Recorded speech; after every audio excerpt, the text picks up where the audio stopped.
Assalamu alaikum, everybody. I'm Fatima from Friniggi Sportswear for Muslim Women, and today we're going to chat to a popular competitive athlete.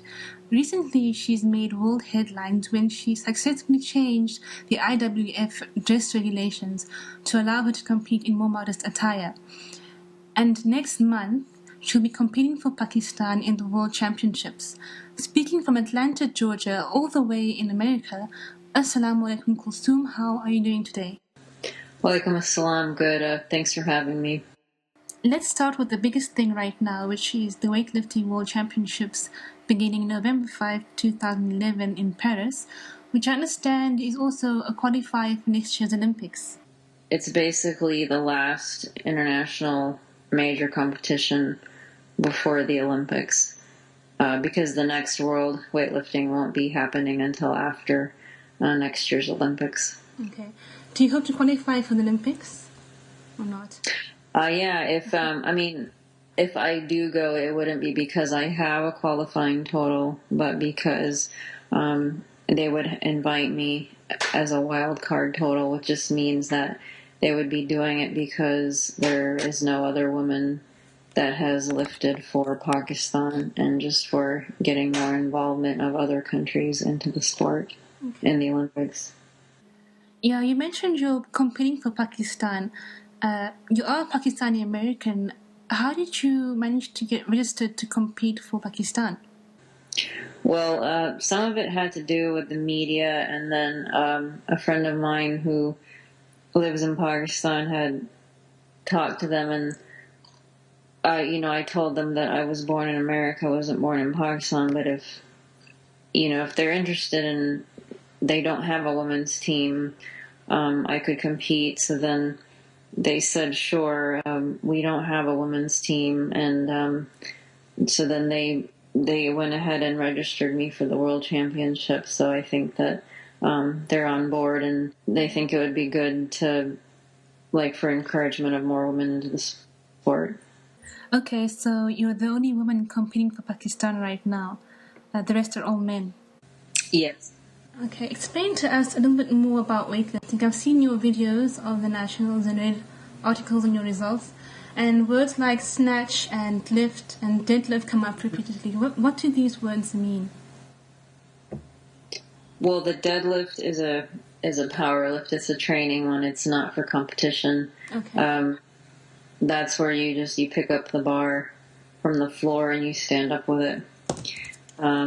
And the reason I think that was in there was just when reporters were just asking me about lifts, that was the one that is the heaviest one, and so they like to mention that one.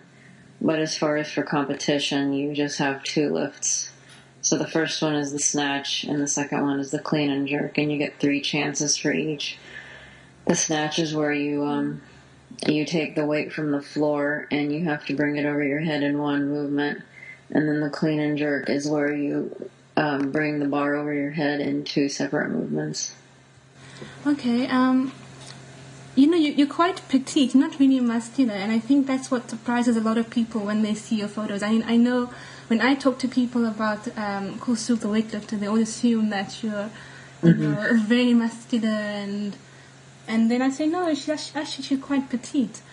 So how do you? I mean, does this mean you don't need a lot of muscle to do lifting, and is there a lot of technique involved? Well, yes, I think that's basically it's a common misconception that in weightlifting you're going to be bulky. Even amongst the women of the other weight classes and the men, they don't always look like a bodybuilder. Yeah. I mean, you do need to develop a base of strength, but definitely for the snatch and the clean and jerk, a lot of it is your technique that's involved, because someone can be very strong, but if they don't have good technique, they're not going to be that efficient with the movement. And do you train often to master your technique? Is it every day, and for how many hours? Oh, yes, if you're just doing lifting workouts, I mean, you can train as much as you want to, but the more that you train, the better, because it does take a lot of repetitions. But as for me personally, I generally train 6 days a week, and a lifting workout can range from about an hour and a half to 2 hours and a half to 3 hours every day. Okay, and do you do other training, like just sort of working out to increase your strength and stamina? Any like aerobic exercises? Well, I used to do martial arts, and then when I started lifting, I was doing something called CrossFit, which is a more general purpose program. But when I started competing and got more into lifting, I mostly only do lifting workouts since that's my specific goal. And then sometimes I go to gymnastics, but I hardly do the endurance type workouts now. Okay. And do you watch your diet? Is it important to you to know what you eat with regards to your weightlifting training? Yeah, it definitely is important. If you eat better or cleaner, you're going to recover better between your workouts, because if you don't eat well, you could have inflammation and not be able to recover that well. I think that if I didn't have a good diet, I wouldn't be able to train 6 to 7 times a week. Yeah. And also just sometimes for some people, your weight, it could be an issue or not, but for me, mostly it's about recovery. And then if I'm going to go to a competition and I need to be a certain weight, then I'll try to eat even cleaner, like no, cheating or sweets or things like that. No heavy stuff. Well, I do eat protein, a lot of protein and the fats, and then a lot of vegetables. Okay. Who are your mentors and role models in sports? I know you mentioned to me once about some lady that used to practice taekwondo with you. I think it was taekwondo. Oh, I guess I don't have a general role model. There are different women in different sports that I look up to for what they've accomplished. As far as the taekwondo, well, when I started, there was a lady that was already that had been doing it and was in the class, and then she introduced me into martial arts. Yes. Do you do other sports at the moment? You don't do taekwondo anymore, you just do the weightlifting? Yes, pretty much just the weightlifting, and sometimes I'll do the CrossFit, but not that much. And if I'm not too busy, I try to go once in a while to gymnastics. Okay. When you first contacted me in July, you were in the middle of campaigning for the dress regulation change with the IWF to allow you to compete in more Islamically and modest attire. You proposed an outfit to the IWF. Please just describe to us a little bit more about what this outfit consisted of. Basically, is being able to cover, but for them to determine that they can see lockout in the elbows and the knees.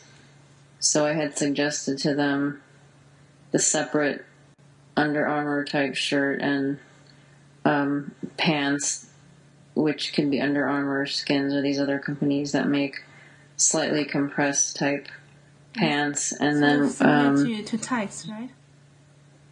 Right, and the other general option was a dancer's unitard. Okay. And listeners may view the proposed outfit on the blog, which is blog.friniggi.com. You mentioned knee and elbow lockout. Why is this so important for judges to see in weightlifting? Oh, because when you're doing the lift, as far as when you're getting the bar overhead, it needs to be caught in a locked position. You can't have bent elbows and then try to press it out. Yeah. And then also a completion of the lift is that you're standing up straight. Your knees aren't bending. So that's, and for technique, they want to be able to see that. Okay. And have you ever injured yourself doing lifting weights? Alhamdulillah, I haven't had anything dramatic. Sometimes I have to rest or it's overuse, but nothing traumatic. That's usually rare for that to happen. If you learn proper technique of being able to drop the weight or getting out of a lift that you can't make, then generally it's okay. Okay. You're not a professional athlete in that you don't get paid for what you do. Yet you have to attend competitions which require money for air tickets, accommodation, and food for both you and your coach. So how do you manage this? How do you get around this? Well, before the ruling, I had only gone to local competitions where you can drive to them. So I basically paid out of my pocket for traveling to those and registering. And then my coach, he either could be competing, or if he's not, he just does it on his own time. And as far as the first competition that I actually traveled to was nationals, but I was able to get some donations, and then the rest I had to pay out of my savings. But for right now, it's been more grassroots, where it's individual or different people, donating, whether it's an individual or an organization. Yeah. And for this competition in November, you got a lot of donations. Oh, for Worlds, actually, we've tried, me and my friend who's a lawyer, we tried to, she tried to contact a lot of companies, but nobody had gotten back to her. And then, because I'm not at the top of the sport, I'm not someone who's a candidate for sponsorship. So what my friends are trying to do is they're trying to collect, and I think so far some organizations said that they're trying to collect. There's one organization in Canada, the Islamic Foundation of Toronto. I think they've almost finalized some donations, which I haven't made live yet, but I think inshallah they're going to try to finalize the collection and try to send me a check for that to be able to cover my airfare and hotel for myself and my coach. Okay, so you all sorted out for the November 5 competition. And can other people help donate towards your expenses? If they wanted to, how would they be able to do that? Oh, they could just contact me depending on where they live. If they could, yeah, I could arrange by internet, or if they want to send a check or something like that, then they could go to my website and then contact me. And your website is www.liftingcovered.com, am I right? Mm-hmm. Yes. And probably they'll have to do it through PayPal. That is one option, but I could make other arrangements if PayPal isn't ideal. I know it's not always the best. Like if they wanted to do any of these other online type of payment things, or the bank or something like that. Okay. Female athletes have to contend with the gender issue and the barriers that come with it. And then Muslim female athletes have the extra round of obstacles to contend with. There are social barriers within their own community about how, maybe their family members or community leaders don't support them in what they want to do in sports. I know I've come across the attitude that women can't compete in public view. And have you experienced any of these barriers yourself? No, with my family, they're pretty supportive, and community, I think generally they've been supportive. I haven't had much negative feedback. I think if there is any view that's negative, they haven't approached me or come up to me with that. Oh, that's good. And also, I know sometimes when a woman in hijab, you can see her a mile away, and the same with female athletes in hijab. And it's something that you can't avoid, and sometimes it can make you feel quite self-conscious with all the stares that you might get because you're the only one in hijab competing in weightlifting. Do you feel this as well sometimes? When I first started even training, I did feel a little bit, but I wanted to just train, so I didn't care. And people pretty much fine, and I got used to it. When I first started competing, I felt it a little bit, but at the local competitions, the athletes and the coaches and nobody said anything or even really even stared much. So it was fine. And I think I just got used to it. And like when I went to nationals, even if people did stare, I either don't notice it, or if I do notice it, it's just something that I'm used to. But I didn't get that much of it. I think generally that people are pretty nice and not, they're not rude, or that they're going to stare and make any comments or anything like that. So, and I think not seeing, though it would be nice if there were other sisters that were involved. Not seeing, it's something I'm so used to that it doesn't bother me. What is your advice to aspiring athletes, especially the ones that wear hijab? Well, I'd say if you want to do it, you should just go for it and not worry about what other people think, because then you'll never be able to do anything. And most of the time, people don't really, I think generally they don't care, and they're not going to bother you. And the few people that would bother you, just ignore them and let them get over it. If you're good and you want to do it and you want to learn, then people will mostly be happy to have you. Yeah, I think most other competitors are so focused on their own performance, not really looking at what you're wearing or what you're doing. So, right. Yeah. You don't just do weightlifting. You have a degree, I think, and you also do some kind of research, don't you? Yes, I did my my bachelor's in computer engineering, and then I went on and did my master's and PhD in electrical and computer engineering, but my thesis topics were more into computer science. So my thesis was in network security, and then I was also interested in information visualization and human-computer interaction. So I'm trying to do research at my university now in those areas until I find something more permanent. But currently this influx of competing and press and things have taken a lot of time, so I haven't been able to do it full time as much as I wanted to. Okay. Let's do some trivia. It's not actually some important question. It's just something fun. What's your favorite color? Oh, I guess I would say black. Black. That's a safe color. Your favorite dish, favorite food? I like a lot of dishes, but I guess as far as types, I'm probably biased towards Pakistani food. Yeah. But I like a lot of other kinds of foods as well. And I generally tend to lean towards meat, I guess, because of my training.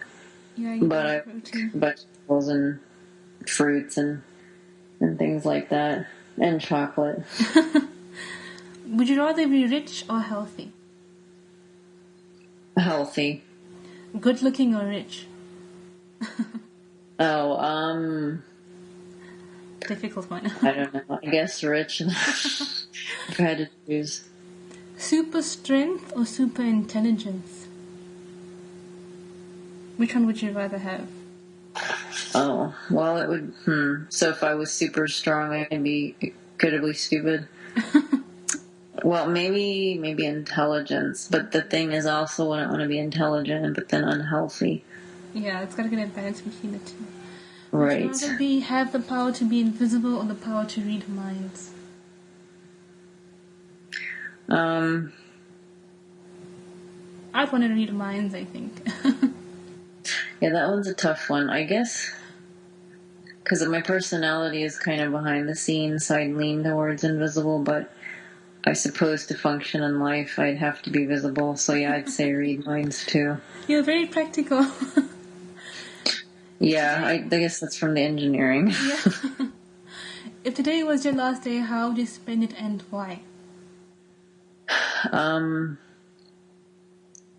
If it was, I would try to contact everyone that I knew, or that at least my family and those close to me, and try to spend time with them, and also pray. Yeah, I think. I think that's what we all think of when it's our last moments. It's going to be with family and friends. Right. Well, Or thank you for chatting with us today. I'm sure you want to get to bed. I know it's quite late there now, midnight, I think. Yes, it just a few minutes ago hit midnight. Yeah.